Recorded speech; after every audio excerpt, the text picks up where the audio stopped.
Hey everyone, and welcome back or welcome to the channel. It is officially time to get this Volkswagen Tiguan its software update. Just past 3,500 miles, so I'm also getting an oil change. And now there's a minor issue, a very small issue that I don't think is going to be widespread, but it is getting on my nerves in stop and go traffic. Hopefully they're able to address that problem for me. Unfortunately, it is intermittent. So there's this outside chance where I go to the dealership and they're like, we can't replicate the problem. And I have to live with this for the rest of my time with the Volkswagen Tiguan. But it does sound like this might be a reoccurring problem with Volkswagens, because I have a friend who has a Mark 8 GTI who said the exact same thing. And my Mark 7.5 also had a squeaky brake pedal, but that was at 50,000 miles. I'm only at 3,640 miles, so I don't know, that might be unacceptable. So it's been a few days living with this Volkswagen Tiguan post ECM software update, and I want to give you guys my observations here on how the Volkswagen Tiguan performs. Maybe some of you are still holding out, you're not quite sure, you're a bit concerned about this, because there's been some posts out there on the group pages, on the Reddit forums, that for one, you can't verify. This could simply be an individual basis. And I know for a fact there are some people that did get the software update and it didn't fix the problem. And in fact, their dealerships are ordering a new turbo for them. So in some cases, it has been a mechanical issue and not a software issue. But I'm not going to create mass hysteria on this one because so far, so good. Everyone's very happy with their vehicles. But there are rumors out there that I want to clear the air on, because I think there's a lot of false information making its way across the forums. So first off, with the observations, and I have no idea how this is possible, post ECM software update, this transmission performs so much more smoothly. So those concerns I had with the 3,000 mile update that I made a couple of weeks ago, where it's clunky between first and third gear, when you drop down into second gear and then get back on throttle, there's this jolt into third. A lot of that has been addressed. And in fact, this 8-speed is tolerable now. You know, it's not a 7-speed dual clutch, it's not a ZF 8-speed. So it still has the mannerisms of the 8-speed ASIN. So, you know, they didn't change everything. But it seems as though they somehow remapped this transmission very slightly to make this crossover perform a little bit smoother off the line or after a cold start. So I notice when I'm pulling out of the driveway, there's no longer this long duration getting into second. It's not this lethargic gear shift. So that's been fixed. Even when you're accelerating off the line, first, second, third, very snappy gear shifts. I will say that I can now drive in sport mode once again, which is really great. Unfortunately though, there still is that lag between second and third gear.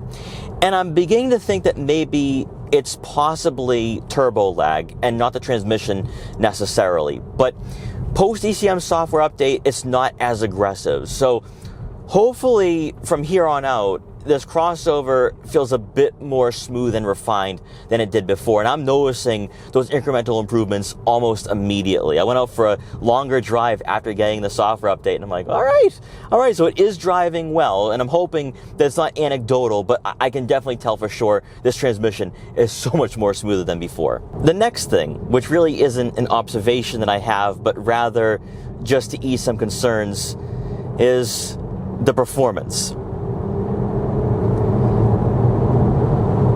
So the concern here is that with the ECM software update, the Volkswagen Tiguan is slower now. It's not. It drives the exact same way as it did before. This is an ECM software update, not an ECU. If it was ECU, I'd be a bit more concerned, but the ECM is not going to affect power output. So it still has the quick acceleration. It's not lethargic. It's not slow like the other three trims.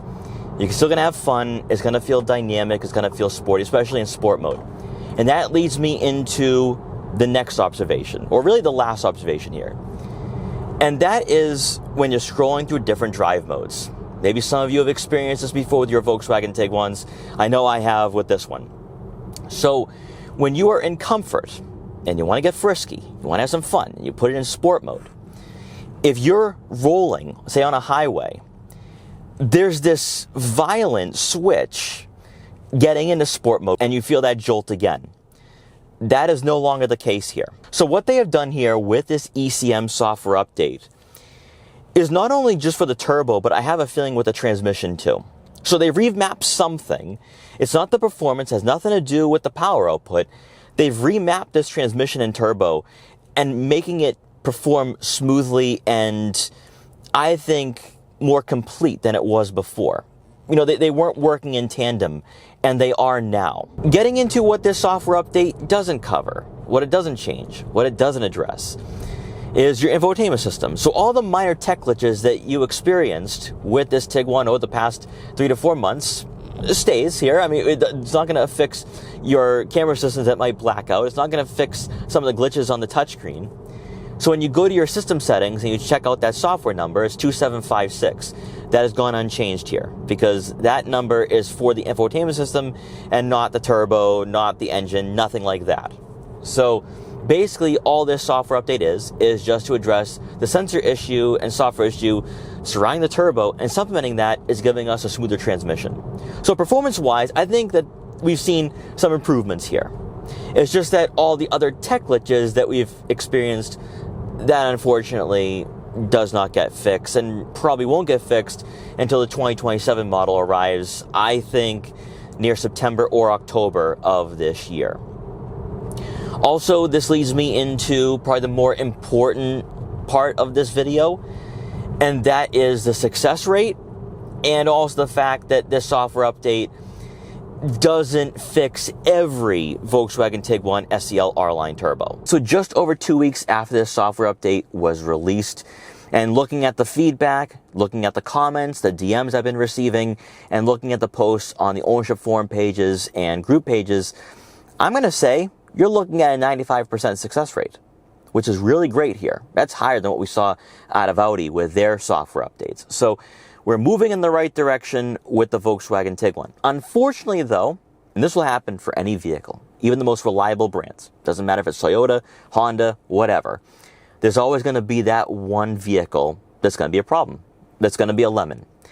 And I think we're seeing that with some crossovers out there for some owners, because I have been getting some DMs where people are saying, we got the software update, but it didn't even make it off the lot. The check engine light's still there, the limp mode's still there. So their dealership is ordering a new turbo, which is on back order still. They could be waiting another 2 or 3 months for a new turbo to arrive for their Volkswagen Tiguans. I'm also seeing some people complain about misfires on one or more of the cylinders. That might not be a turbo problem though. So again, we got to keep everything in perspective here. That if you have a 95% success rate, majority of owners for the SEL R-Line Turbo are going to be happy. And at least moving forward, this might not be a problem for the 2027 model. And for those of you who have been holding out over the last 6 months, maybe for a 2027 model, it's time to buy in. Maybe you should get this crossover. But we'll have to wait and see though. Like I said before, it's all a waiting game. You know, I'm not going to jump on anything here because we're only 2 weeks in. We don't know where we're going to be 2 months from now. We could have check engine lights, limp modes, software systems going haywire in 2 months. So I want to pump the brakes on that, but so far, so good. And let's hope it stays that way. And then for those of you who are wondering with the brake pedal, it's improved. It's not squeaking. So they did fix that here. So right now, I have no complaints. We've already done that fuel economy test. So we're looking at 34.5 miles per gallon on the highway at 65 to 70 miles an hour. Heading into the summer, I'm feeling pretty good. I'm feeling really good here. And if you are someone who is a bit concerned, maybe you're holding out on this software update, you don't want to, ruin anything with your crossover, I think you should get it now. I think you can get it. People who already had this vehicle down and out, they're having no issues. So I think right now we have that fix. And hopefully this is the end of this saga. This is the end of this chapter. And now, hopefully the next video is going to be that 6-month, 6,000 mile review. So guys, thank you so much again for joining me on this journey. I'm hoping this is the end. I'm hoping this is the fix that we've all been waiting for. What I'm really glad to see though, at the end of the day, that there is some visual improvements. And yes, we don't have any check engine lights or limp mode yet, but the transmission performs smoothly. And that was one of my flaws that I had for this crossover, because this 8-speed automatic isn't the best in this class. But the fact that it responds better, it behaves better, it's smoother when upshifting and downshifting from first to third gear, I'm happy.